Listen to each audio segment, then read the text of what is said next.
Bien, vamos a comenzar este encuentro de hoy, esta fiesta de Pentecostés. Voy a compartirles el texto bíblico para que nos metamos, ¿cierto? Nos introduzcamos en lo que significa esta fiesta de Pentecostés.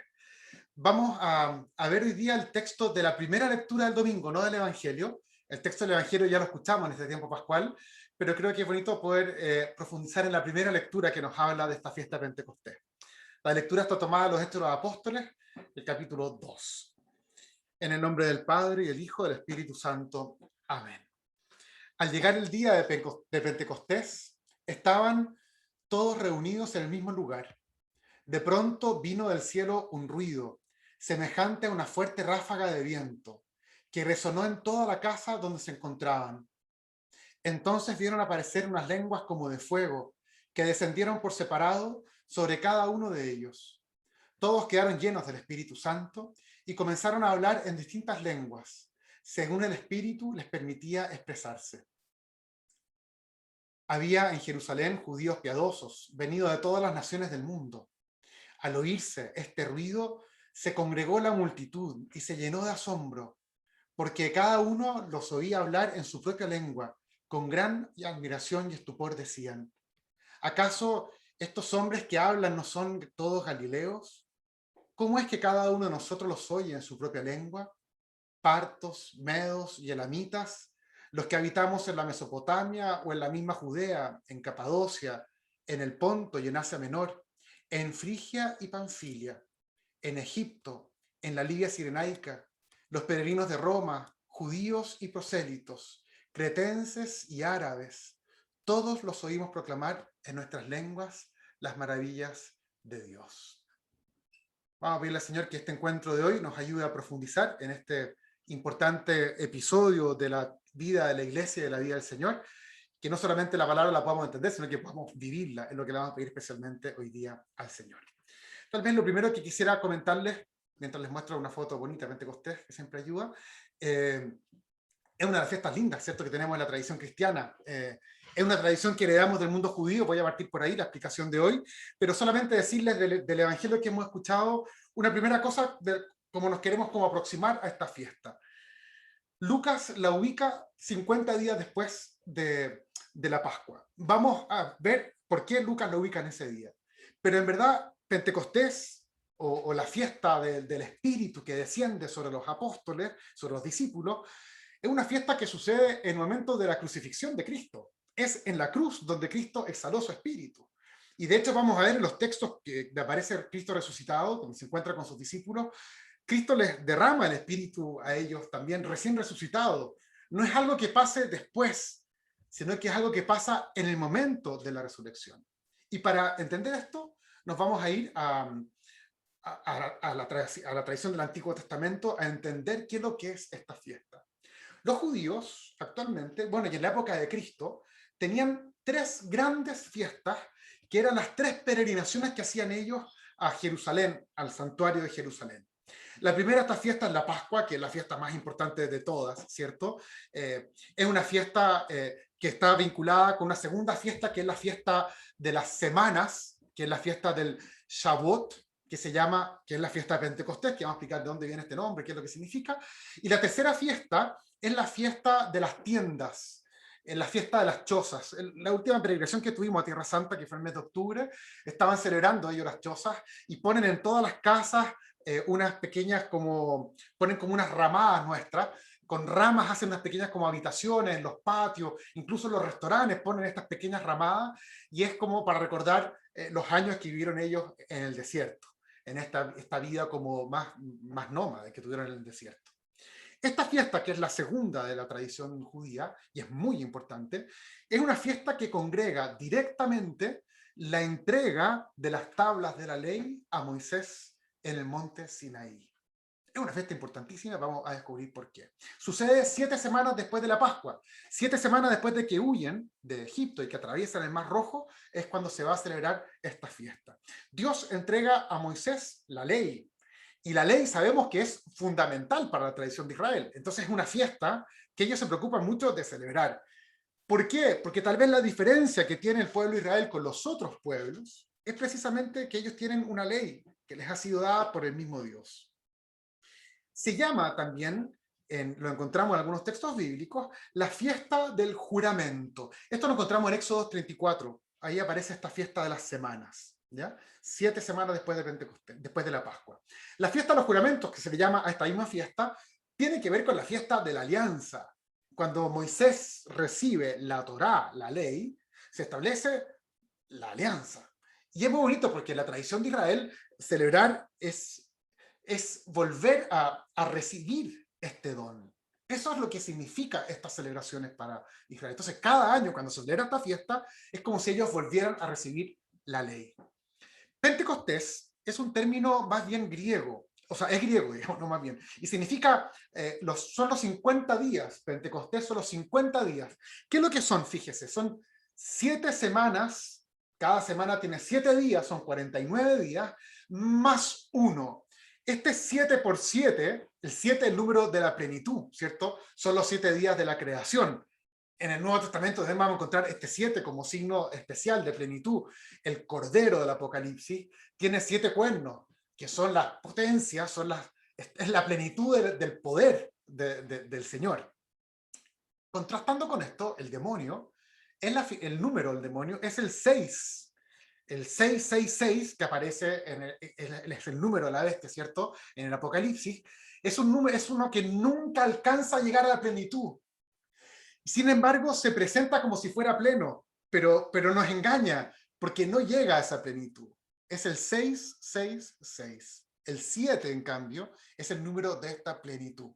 Entonces, Pentecostés significa que no son 49 días, que son las 7 semanas, sino que empieza un día más, un día nuevo, más allá de esa plenitud. Es el cumplimiento total. Es un día que tiene carácter, ¿cierto?, escatológico. Es el culmen del tiempo, de las semanas. En el Levítico, el número 50, los 50 años, por ejemplo, se hablan como que es tiempo de jubileo. Es el año santo. Cada 50 años se perdonaban las deudas, se devolvían las tierras, se liberaban a los esclavos. Es el año santo que nosotros celebramos también como jubileo en nuestra tradición cristiana. Los padres de la iglesia van a hablar del Pentecostés, que va a ser todo un tiempo, de estos 50 días, un tiempo completo del perdón de los pecados. Estaba prohibido en estos 50 días estar triste. De hecho, cuando participaban de la liturgia, participaban siempre de pie, porque la postura de pie es la postura del resucitado. Cuando hay una ordenación sacerdotal en tiempo pascual, en el momento de las letanías no nos ponemos de rodillas, nos quedamos de pie, porque es este signo de este tiempo especial. Junto con esta fiesta está también, como la misma fiesta se le llama también la fiesta de las cosechas. Es la fiesta cuando se ciega, cuando se cosechan las primicias que han salido en este tiempo de la Pascua, ¿cierto? 7 semanas después de las primicias, que está vinculado al inicio de la primavera. Y aquí hay una figura del Antiguo Testamento muy linda, que es la figura de Ruth. ¿Se acuerdan? Ruth era pagana, era extranjera, que se casó y enviudó y decidió quedarse a vivir con su suegra, con Noemí. Y Noemí, el término Noemí significa dulzura, pero cuando Noemí lo pierde todo, cambia de nombre y se va a llamar Mara, un nombre vinculado a la amargura, a la tristeza, porque lo perdió todo. Estas mujeres se van a Belén, ¿cierto? Y en Belén, Ruth va a conocer a Booz y se va a terminar casando con Booz. Hay todo un tema de los parentescos, que es el vínculo que establecen para poder casarse. Bueno, pero toda esta historia de Ruth, que es muy linda del Antiguo Testamento, está vinculada con la cosecha. Ella iba a cosechar a los campos de Booz y va recogiendo lo que va quedando ahí botado. Todo el tema de la cosecha bíblicamente tiene mucha importancia. En el Nuevo Testamento muchas veces se habla de la cosecha, del trigo y la cizaña, bueno, y un montón de otras referencias a la cosecha, que creo que es importante entender que eso se recoge también en este concepto de la fiesta de las cosechas. Es una fiesta, esta fiesta judía, es una fiesta vinculada al culto, es una fiesta que se celebra de una forma especial. Y es la fiesta principalmente de la alegría, tal vez lo que más hay que resaltar de esta fiesta de Pentecostés judía, y es la alegría por el gozo que significa haber recibido la ley de Dios. Es una ley que les permite al pueblo de Israel vivir verdaderamente humanamente la vida, como verdaderos humanos esta vida. Eso es lo que le da sabiduría a Israel respecto a otros pueblos. De hecho, en Deuteronomio 4 encontramos esto, que los otros pueblos van a reconocer en Israel esta sabiduría que ellos tienen, precisamente que está dada por la ley. O Deuteronomio 6, cuando habla el Shema Israel, escucha Israel, amarás al Señor tu Dios con todo tu corazón, es solamente uno tu Dios, lo amarás con todo tu corazón, con el alma, con la fuerza. Y dice, guardarás estas palabras en tu cabeza y en tu corazón. Y hablarás de ello estando en casa y yendo de camino. Por eso sabemos que los judíos rezan, ¿cierto? Con estas cajitas que se ponen en el brazo, cerca del corazón y en la cabeza, con el texto bíblico del Shema Israel. Es la ley. Entonces, la alegría de haber recibido esta ley se convierte en una gran fiesta para el pueblo judío, en esta fiesta de Pentecostés. Hasta ahí creo que es muy interesante comprender, ¿cierto?, lo que significa esta fiesta en el Antiguo Testamento. Cuando descubrimos que Lucas quiere ubicar la fiesta de Pentecostés, el don del Espíritu Santo en Pentecostés, creo que hoy día ya entendemos por qué Lucas habla que 50 días después se produce esta venida del Espíritu Santo. En el término del Evangelio, Lucas dice que se produce ese primer día de la resurrección, derrama el Espíritu sobre los apóstoles. Pero al empezar el libro de los Hechos de los Apóstoles, 50 días después de la resurrección, Lucas ubica ahí el don del Espíritu Santo. Porque el Espíritu Santo viene a ser la nueva ley. Y aquí hay un nexo muy lindo de la Escritura. La Torá, la ley, es bella. La ley es una ley que el hombre descubre que está impresa en su corazón, es una ley que le permite relacionarse con los demás, una forma de ser para el pueblo de Israel. Es muy importante la ley. Pero la ley tiene un límite. La Torá del Antiguo Testamento tiene un límite. Y el límite que tiene es que se trata de una norma externa a la persona. La ley establece cómo actuar, pero no establece una forma de ser. ¿Qué es lo que sucede? En el Antiguo Testamento, en el libro de Ezequiel concretamente, el Señor promete que va a derramar su espíritu en el corazón del pueblo. No sé si recuerdan el texto de Ezequiel, cuando el Señor anuncia que el espíritu, déjenme ver, acá lo tengo. No sé dónde lo tengo. Acá. Les voy a dar un corazón nuevo y un espíritu nuevo, dice el texto. Les quitaré ese corazón de piedra y les daré un corazón de carne. Esa es la nueva ley que el Señor quiere establecer con su pueblo. Y esa nueva ley es la que Lucas quiere vincular con el Espíritu Santo. Es el don del Espíritu. Esto es muy bonito porque leí un sacerdote que decía, esto es como una joven que está estudiando en la universidad, a lo mejor psicología, y quiere conocer el mundo de la maternidad, y estudia unos libros súper interesantes que le hablan de lo que significa ser madre, y eso está muy bien, y eso vendría a ser como esta ley externa que la puede orientar. Pero cuando es mamá, la orientación que tiene es interior. Su condición de madre le dice cómo debe actuar. Es desde adentro que surge esta ley de la maternidad, por mucho que haya leído libros o que no haya leído libros. Eso es lo que sucede con esta ley. La ley externa no cambia necesariamente el corazón del hombre. El Señor instaura en nosotros su espíritu, que se convierte en una nueva ley. El espíritu establece como una nueva forma de ser de la naturaleza humana. Y ya no es una ley externa, sino que hay una vida nueva que el hombre ha recibido del mismo cielo, desde lo alto, que es este don del Espíritu. Es la vida divina que animó a Jesús en la tierra, fíjense, la que le llevó a Cristo a darlo todo de sí, una vida que se entrega sin límite. Esa misma vida es la que Cristo nos da a nosotros con su Espíritu.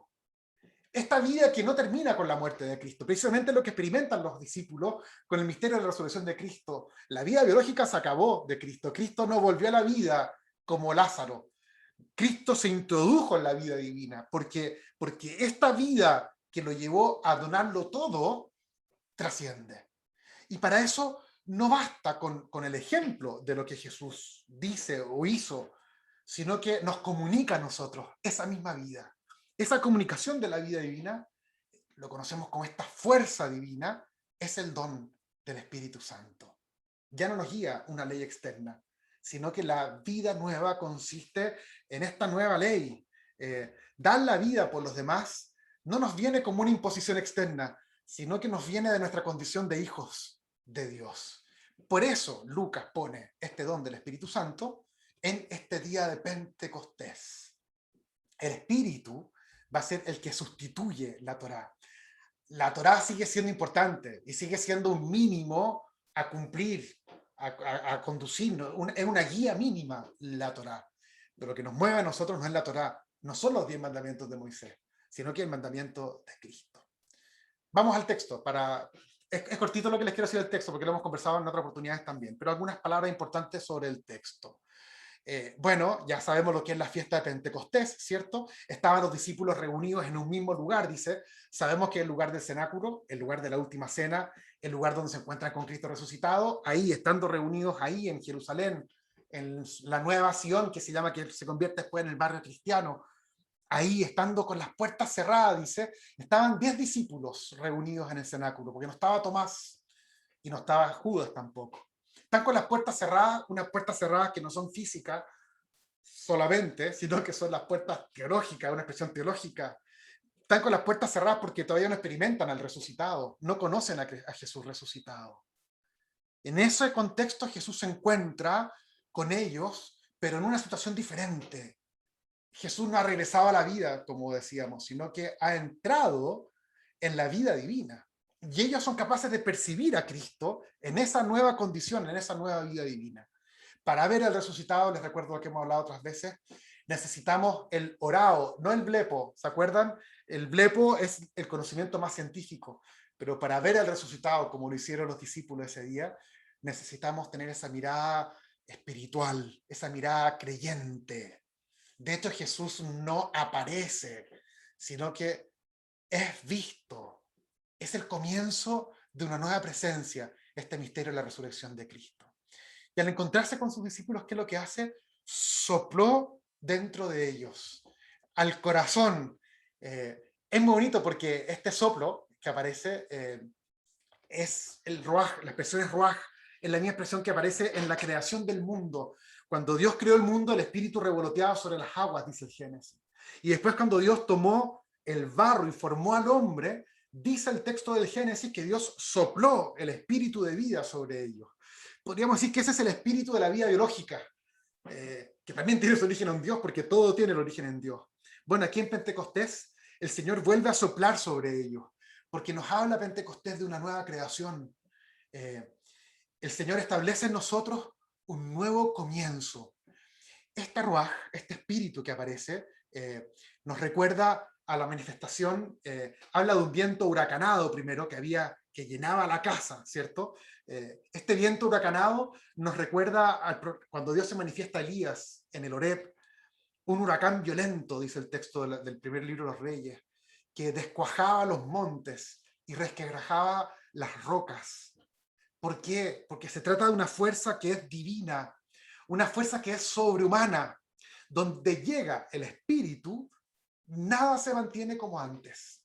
Fíjense el contraste de lo que pasaba antes de este encuentro con Cristo, de lo que pasa después de este encuentro de Cristo con los apóstoles.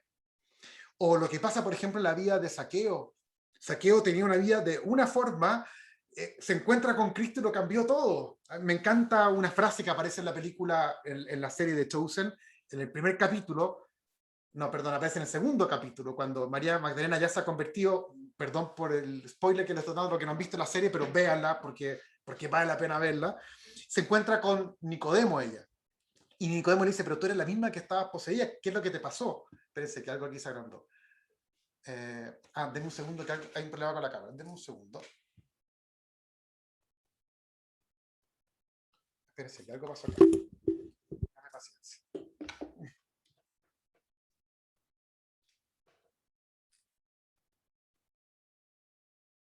Tengo un problema con la batería. Denme un segundo. ¿Por qué me lo habrá cargado esto?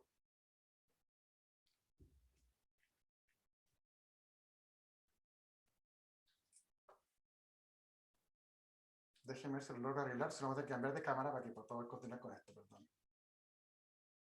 No. Acá, denme un segundo.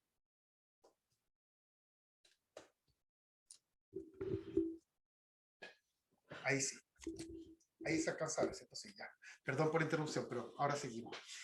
De Chosen, lo que les estaba contando, que es muy lindo lo que sucede, es que cuando se encuentra María Magdalena con Nicodemo, Nicodemo le pregunta, pero ¿cómo? ¿Qué es lo que te pasó?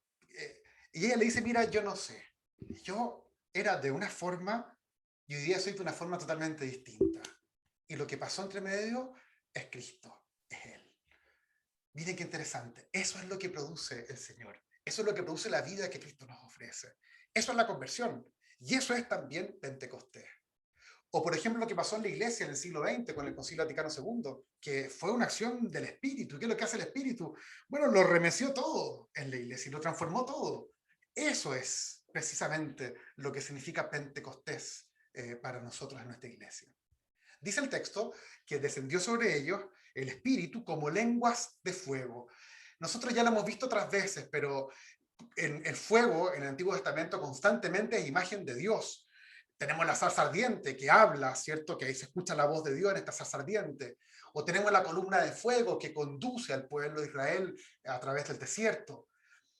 En el monte Sinaí, dice cuando Dios le entregó las tablas de la ley a Moisés, todo era fuego. Era un fuego que con una marea, porque el Señor bajó en forma de fuego también al encuentro con Moisés. De hecho, de ahí viene la fiesta de Pentecostés, especialmente que hablamos delante de la tradición judía. Entonces, es interesante porque las imágenes de Lucas para presentar la fuerza divina tienen que ver con este fuego. El único fuego bíblico, es bueno saberlo del Nuevo Testamento, es el fuego que es Dios. No es el fuego que condena, que quema. No, no, no. Es el fuego de Dios que lo transforma todo. Es el fuego del amor. Es el espíritu. Es el fuego que purifica, que limpia, que elimina el mal, que saca el mal de nosotros. Por eso convierte. No es el fuego del infierno, sino que es el Espíritu de Dios. Ese es el fuego bíblico. Jesús dice, he venido a traer fuego, ¿cierto?, a la tierra, y cómo desearía que ésta estuviera ardiendo. A esto vino Cristo al mundo, a traer el fuego divino. Fíjense que sucede también que con esta fuerza nueva, con este fuego nuevo que traen los apóstoles, yo me quedé un poco atrás, pero tenía unas cosas que mostrarles, la nueva ley de Lucas, y sobre todo estos signos del viento, de las lenguas de fuego. Con este fuego nuevo, con esta fuerza nueva que reciben los apóstoles, ellos salen afuera y salen a anunciarle a todos lo que es Cristo, lo que es la resurrección de Cristo.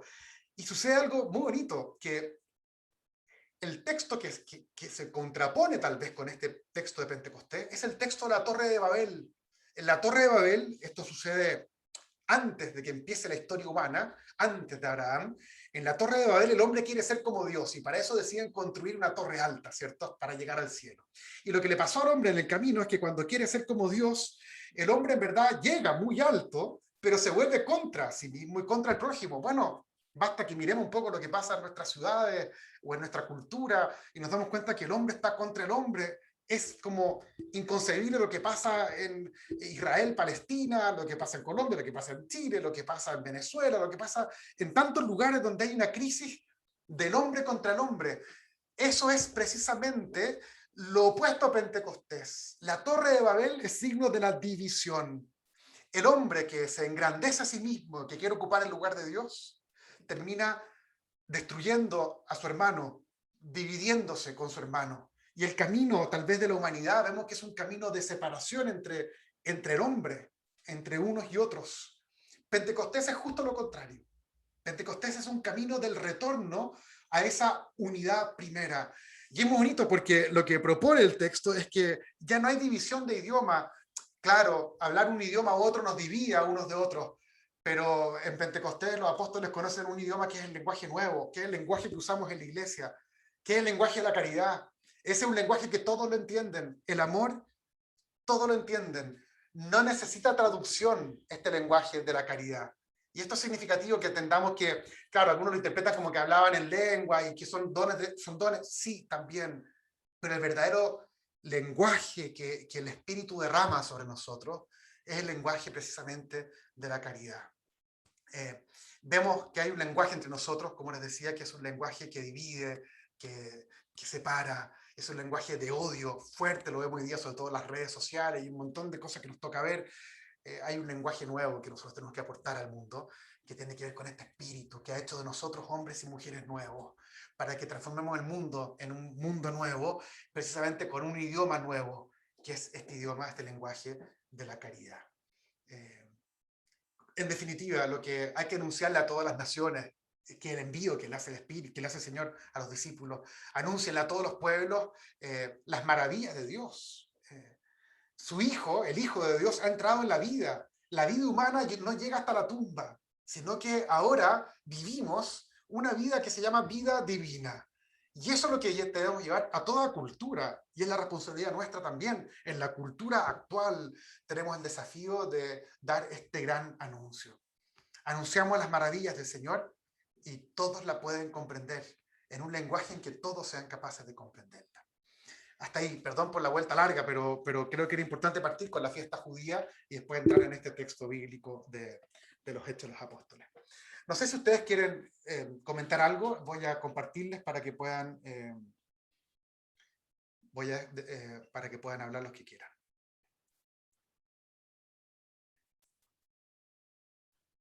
Ahí, si alguien quiere comentar algo, puede o levantar la mano o simplemente sacar o activar su micrófono para que lo podamos escuchar. Padre Osvaldo, Sí. para los que preguntan de la serie que usted dice, en YouTube se llama Los Elegidos. Los Elegidos, The Chosen, sí. En YouTube, es lo más fácil para ubicar. Para poder verla, perfecto. Vale la pena verla. Para... Yo estoy encantado con ella, por lo menos, sí. Padre Osvaldo. Domingo hay nuevo capítulo, así que vale la pena verla ahí, sí. Bien. Padre. Fernando, dale. A ver, quería hacerte una consulta. El episodio que nos presenta Lucas en el Hecho de los Apóstoles sobre Pentecostés. Toda esta imagen, ¿qué imagen es histórica y cuánto hay de imagen teológica? Sí, sí. A ver, 100% las dos. Mira, Fernando, ¿por qué? La imagen, históricamente los discípulos estaban reunidos el día de la resurrección y el Señor está con ellos y sopla sobre ellos. Lo vamos a escuchar en el Evangelio este domingo de San Juan. Sopla sobre ellos y los envía con la fuerza del Espíritu a anunciar a todas las naciones. Eso lo dicen los evangelistas. Ese encuentro con Cristo resucitado se da cada día en la participación de la Eucaristía. Eso es constante, no sé si capta. Entonces, eso se da, sí o sí, se da siempre, constantemente en la vida eclesial. ¿Qué es lo que tal vez no es histórico de esto? La fecha. No sucedió 50 días después. Sucedió el día de la resurrección. Lucas lo ubica en la fecha precisamente de Pentecostés para explicar que este don del Espíritu es la nueva ley para los cristianos. Es la ley que nos va a guiar ahora. Entonces, esa simbología creo que es importante para complementar el sentido de esta fiesta. El encuentro con Cristo resucitado es histórico. Lo que pasa es que ya hemos dicho, ¿cierto?, que no es un encuentro biológico, es otra cosa el encuentro con Cristo. Ahora, si lo podemos medir con una wincha de cuánto mide esa presencia o el texto, no, eso es problema de los ingenieros. Esto no lo podemos medir. Oye, no, lo que yo quería dar un poco es la imagen cuando están reunidos tanta gente, que se les pose esta lengua de fuego, esta expresión. Yo entiendo absolutamente de cómo sopla en nosotros el Espíritu Santo. Sí. Pero esta imagen gráfica que se nos da, incluso de que hablan distintos cada uno en su idioma, se entienden todo. ¿Hay alguna otra manera de poder reconocer esto como algo real o algo teológico? No. El texto dice como lenguas de fuego. O sea, no es que bajó una llama y se puso en la cabeza como está el cuadro que aparece ahí al lado. Eso no fue así, no se capta ahí. Lo que quiere explicar Lucas es que es como si fuera un fuego que descendió sobre ellos, porque lo encendió todo, encendió los corazones, los llenó de fuerza, y el fuego bíblicamente ya sabemos que estaba vinculado a una presencia de Dios en el Antiguo Testamento. Entonces, la mejor forma que tiene Lucas de explicar una experiencia que es totalmente transformadora para estos discípulos es bajo la imagen del fuego. Pero lo que está hablando Lucas es de una experiencia de Dios, que les cambió la vida completa a los discípulos y cambió la vida de la comunidad naciente. Y lo que experimenta la comunidad naciente a través del tiempo es que constantemente ese espíritu es el que les da una fuerza para salir a anunciar lo que ellos mismos no son capaces de entender totalmente. Entonces, eso, si tú buscas una palabra, seguramente la imagen del fuego te va a ayudar también. Tú hubieras puesto esa misma palabra para explicar lo que es ese fuego interior. Es algo que ellos no son capaces de contener. Es una experiencia que lo traspasa todo. Fuego. Muy bien puesta la palabra por Lucas. Pero igual hay cosas, Dale, Manuel. Osvaldo, que denotan que el texto, no sé si fue un hecho histórico, o sea, lo de las lenguas de fuego, no, pero en el fondo el texto dice, estaban reunidos en oración el día de Pentecostés, Israel celebraba la fiesta con una vigilia de oración, Sí. escrutando la Torá durante toda la noche. O sea, eso perfectamente los apóstoles lo podrían haber estado haciendo si eran israelitas, Sí. eran judíos. Sí. Habían muchos judíos piadosos, dice, era una de las fiestas donde se iba a Jerusalén, estaban en Jerusalén. O sea, si lo quiso situar históricamente y quiso mostrar alguna historicidad, igual lo logró, al menos Lucas. Claro. Sí, ¿sabes, Manuel, por qué? Porque en el fondo el espíritu se derrama sobre los discípulos, donde ellos se reunían constantemente. Claro. Ellos se reunían siempre a la Eucaristía. Y es en esa reunión constante donde el espíritu se les derrama fuerte. Por eso lo que tú dices, esta precisión de que estaban reunidos en el cenáculo, que es lo mismo que se narra al final de los evangelios, cuando hablan que ese día de la resurrección estaban reunidos y el Señor sopló sobre ellos el espíritu. Es lo mismo, es la misma reunión, no sé si capta. Y es la misma reunión que tenemos nosotros hasta el día de hoy. Y cuando nos reunimos a partir del pan, bueno, hay una fuerza divina que el Señor derrama sobre nosotros que transforma, que tiene que transformar la vida, que no nos puede dejar como antes indiferentes. Ese es el punto. Por eso la historicidad tiene que ver tanto para el primer día como para el 50º día y como para cada vez que los apóstoles se reunieron y que nosotros nos reunimos, porque se da ese espíritu, se da cuando estamos reunidos en la Eucaristía. Es donde ellos más se reúnen, ahí se les derrama este espíritu. Eso y probablemente estaban reunidos al día 50. Reunidos de todas maneras. Eran judíos. Claro, y la fiesta del Shavuot los reunía de forma especial a ellos, exactamente. Se reunían en Jerusalén, como tú dices, sí, exactamente. Pero lo interesante es que no hay ninguna diferencia con nuestras reuniones. Cuando nosotros nos reunimos, está Cristo resucitado en medio nuestro, que es la Eucaristía, y está derramando su espíritu sobre nosotros. Entonces, no es algo que fue y que ya no es. En la tradición judía, la fiesta judía se celebra como que se vuelve a celebrar la fiesta, el acontecimiento. Pero para nosotros es real ese acontecimiento que se repite. O sea, se renueva en nosotros el don del espíritu en nuestra vida de forma concreta, real, en cada Eucaristía. Sí. Esta fiesta... Anita, sí. Perdón. Ana María. ¿Esta fiesta también la celebran este domingo los judíos? Están ahora, esta semana la celebran. No, a ellos no sé qué día es, porque la Pascua va cambiando un poco la fecha, no es igual a la nuestra. En este caso están ahora celebrando el Shavuot. Lo que se cayó, hace unos días se cayó unas graderías en la sinagoga, estaban celebrando esta fiesta, precisamente. Dura 2 días, creo que ahora es de martes a miércoles, creo que es ahora, hoy día, es la fiesta del Shavuot en la tradición judía, me parece. Sí. ¿Alguien quería más comentar? Es cuando los judíos no trabajan y le ofrecen ese mes a Jesús. No, los judíos no le ofrecen el mes a Jesús, ¿cierto? Sino que los musulmanes tienen el mes entero, que es el Ramadán, y los judíos tienen algunas fiestas que celebran durante varios días. No sé, en verdad, la del mes completo no estoy seguro, no. Creo que estamos mezclando algunas religiones ahí. Sí. Sí. No trabajan los sábados. No, eso sí, pues, igual que nosotros supuestamente los domingos. Sí, claro. ¿Alguien más estaba preguntando delante? Yo, padre, una aclaración. Eduardo, dale. Padre, me pareció entenderle hace un tiempo atrás que Cristo en la muerte había exhalado su espíritu. Sí. Y ahí no se exhaló el espíritu. Y ahora usted dice que esa es la resurrección, pero resucitó después de la muerte. También, pues no hay que ser tan matemático, ¿cierto? Porque el misterio de Cristo que muere y que resucita es un gran acontecimiento, es un mismo acontecimiento. Pasión, muerte, resurrección, ascensión, don del Espíritu Santo, es un momento. San Juan lo dice, en la cruz exhaló su espíritu. Pero también lo dice el domingo, estando los discípulos reunidos, sopló sobre ellos, lo vamos a escuchar este domingo en el Evangelio, y les dio su espíritu y los envió que fueran al mundo. O sea, las dos cosas, no se captan. Pero en el fondo Cristo, claro, y decimos descendió a los infiernos, pero es que la categoría de días, de tiempo, es una categoría nuestra. En el misterio de la vida en que entra Cristo ya no funciona el tiempo y el espacio. Entonces, por eso digo que fue el día de la muerte de Cristo, fue el domingo de resurrección, fue 50 días también después. Es hoy día para nosotros, hoy también. Eso es lo lindo, esta fiesta. Es una fiesta muy linda, y cuando le encontramos este peso de la tradición judía, adquiere mucha fuerza, ¿cierto? El tiempo de la nueva ley para nosotros, que es la ley del Espíritu. Con el lenguaje de la caridad, creo que es preciosa esa imagen del nuevo lenguaje. Sí. ¿Me escucha? Sí. Sí.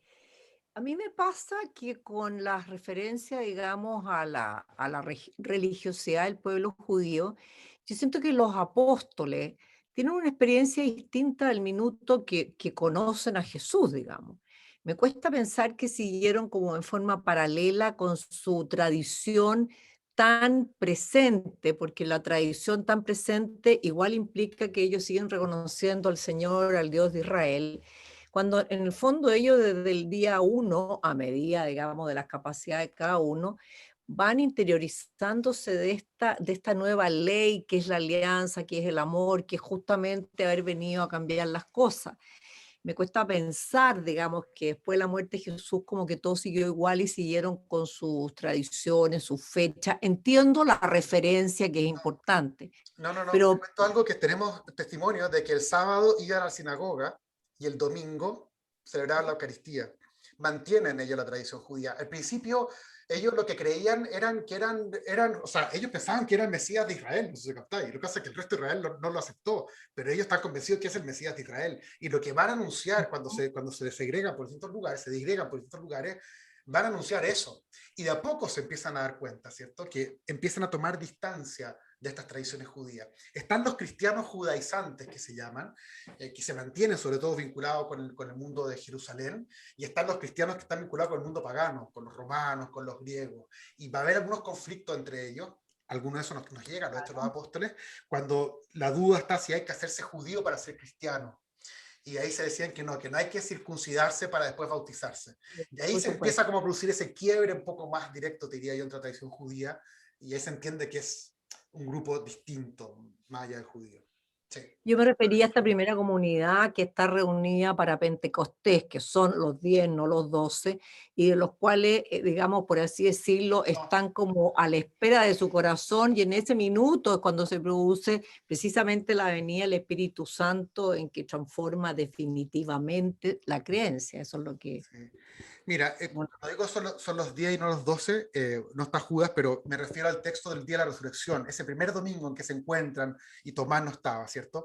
Sabemos que en Pentecostés estaba la Virgen, también habían más que los 10, Claro. los discípulos estaban ahí también, pero te insisto, yo creo que ese día, esa fiesta de Pentecostés, de ese primer año de cristianos, de la muerte de Cristo, de todas maneras se juntaron a celebrarla juntos, porque hacían todos juntos. Entonces se juntaban para las fiestas judías. Ayuda a entender un poco esto también de Chosen, la serie. Te muestra un poco esa convivencia entre la tradición judía y este mismo grupo que son judíos, pero empieza a ser un poco distinto, pero no quieren cortar con ese ser judío. Hasta que después se van a dar cuenta que el mensaje de Cristo es distinto y es totalmente novedoso. Padre, creo que es tan así que tengo entendido que hasta la caída del templo usaban la sinagoga los cristianos. Ellos sí, nazarenos como se llaman, ¿no es cierto? Pero hasta esa época seguían siendo como algo no tan distinto de los judíos mismos. Después del templo ya viene la división entre las dos religiones, por así decirlo. Claro. Cuando se instalan más en Roma, cuando empiezan a ver el foco en Roma, ya empieza a tener como su vida propia. Los cristianos, las comunidades cristianas ya se juntaban en las casas, y se va a hacer esa tradición de juntarse en las casas a partir del pan la que se constituye en esa vida comunitaria más propia de los cristianos. Pero sí, sabemos que San Pablo hablaba a la sinagoga, y los discípulos, los apóstoles hablaban en las sinagogas a los judíos, y de ahí iban convirtiéndose en muchos judíos, y formaban parte de esta primera comunidad cristiana. Lo que yo me quedaría también con esto, que es una fuerza como que no se puede contener.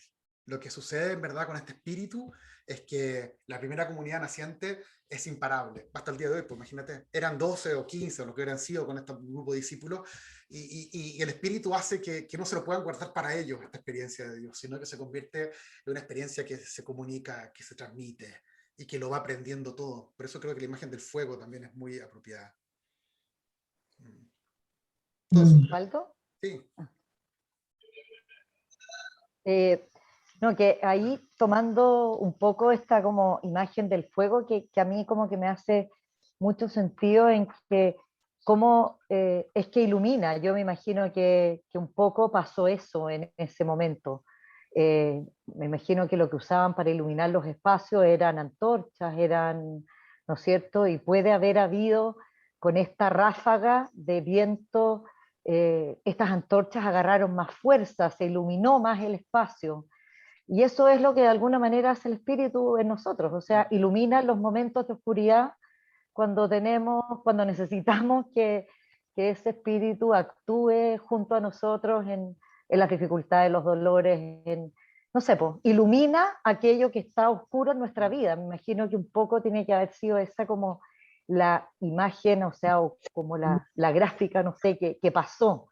Sí. Esta ráfaga encendió este fuego que posiblemente era lo que estaba iluminando el lugar, y por eso sintieron como estas lenguas de fuego bajando sobre ellos, Sí. pensando en Respecto a la eso, luz que Ale, da. Fíjate, cuando Dios crea el mundo, en el libro de Génesis, lo primero que Dios crea es la luz. Entonces, en esta nueva creación que está estableciendo Cristo, también la imagen de la luz presente en este fuego, creo que también es significativa. Y otra cosa que también tiene que ver con el segundo evangelio que se propone, que es Juan 15 y 16, se propone como un segundo evangelio que uno puede elegir uno y otro este domingo, habla del espíritu de la verdad. Nosotros somos medio pajarones y decimos, es que mentir es malo, entonces que el espíritu hay que decir la verdad, no tiene nada que ver con eso. Esa verdad no se refiere a eso. Se refiere a la verdad. A la verdad, se nos ilumina lo que es la verdad de la vida, del mundo, del hombre. Esta fuerza divina es la que te ayuda a discernir, a entender lo que es verdadero en nuestra vida, lo que es el hombre verdadero y el mundo verdadero, frente a una propuesta que nos invade por todas partes, que nos perdemos un poco, que es la propuesta como del mundo, que nos propone cosas que en verdad no nos conducen a ninguna parte. Bueno, el Espíritu es este abogado que intercede por nosotros, ante nosotros, no es ante Dios, no es el que aboga ante Dios, sino que nos ayuda a comprender esa verdad. Entonces es la luz nueva que nos permite mirar con ojos nuevos esta realidad. El tema de la luz yo creo también, sí, es muy del Espíritu, no me cabe ninguna duda. ¿Sí? Así que muchas gracias. Bien, pues yo creo que llevamos ya un buen rato, son 45 minutos, vamos a dejar descansar un poco esto, ¿les parece? Interesantísimo.